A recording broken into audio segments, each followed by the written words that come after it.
大家好，欢迎来到我的播客，我是 Coach 天。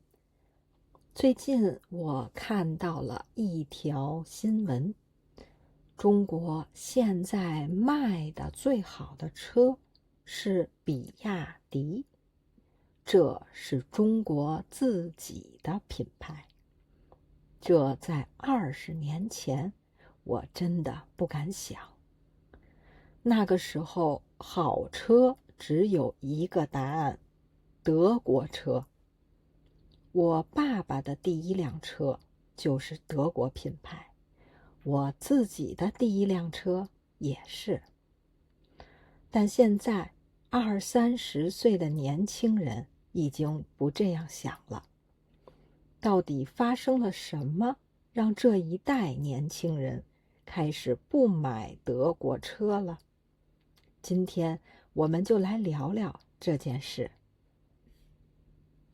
30年前买车要攒好几年的钱，不是随便买的。那个时候中国很多家庭可能一辈子都没有过一辆车。有车本身就已经是了不起的事情了。那时候选择也不多，主要就是德国品牌和日本品牌。买车以前要认真研究，认真问同事，问亲戚，问邻居，哪个牌子好开，不贵，能保值。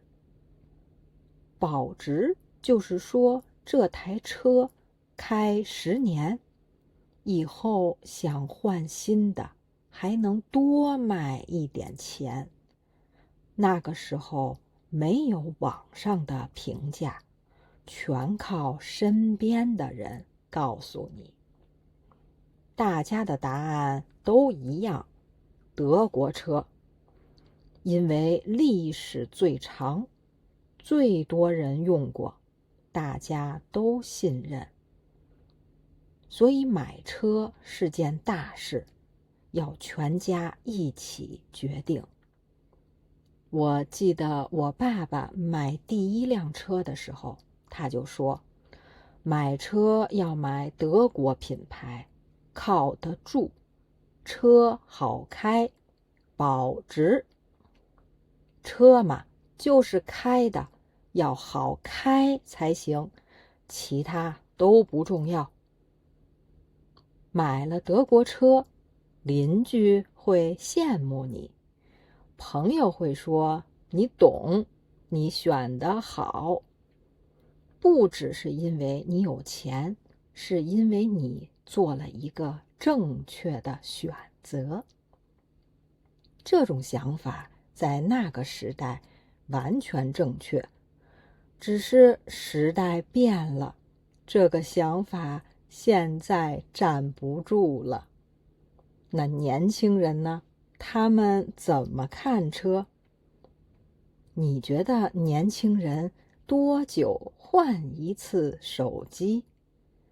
大概2年、3年就换了，不是因为旧手机坏了，是因为新的更好用，摄像头好，功能更多了，想换就换，很简单。现在他们买车也是这样的想法，他们不在乎这台车能不能开10年，他们问的是车里的大屏幕好不好用，语音助手能不能听懂我说的中文，能不能帮我自动停车，充一次电能开多远。为什么这些功能这么重要？因为很多年轻人每天在车里花2-3个小时，上班下班堵车，一个人坐在里面，对他们来说，车是自己的第二个家。你想象一下，坐进一辆全新的比亚迪电动车，车里有一块很大的屏幕，可以直接说话去控制音乐、导航、空调，不需要按任何按钮。开出去，车自己帮你停车，所以舒服、智能，有自己喜欢的感觉，哪个也不能少。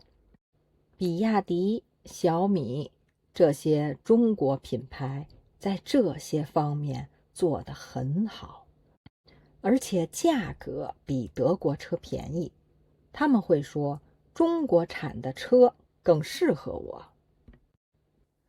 30年前，我爸爸说，车嘛，就是开的，要好开才行，其他都不重要。现在年轻人说，车嘛，就是用的，要好用才行，其他都不重要。一个好开，一个好用，只差了一个字，但是两代人对车的想法完全不一样了。那这里有一个更大的问题，不只是年轻人换了想法，整个中国换电动车的速度都非常的快。为什么中国换的比其他国家快那么多？我觉得可能有一个原因，很多人没有注意到。中国人拥有私家车才多少年？就是刚才说的30多年。德国的汽车文化有100多年了。最开始的汽车品牌都是德国人发明的，很多德国人从小就跟着这些车一起长大。车不只是工具，是一种感情。车是历史，是回忆。就像我自己的第一辆德国车，虽然我已经换了车，但那还是让我印象最深的一辆车。但中国人没有这段历史，车对很多中国人来说就是一个工具，去你想去的地方。如果有更好的工具，换就换了，没有那么多放不下的东西。还有一件事，在中国，当周围的人都在换，你换起来也会觉得更容易。不是因为没有压力，是因为大家都换了，你自然也觉得那应该没问题了。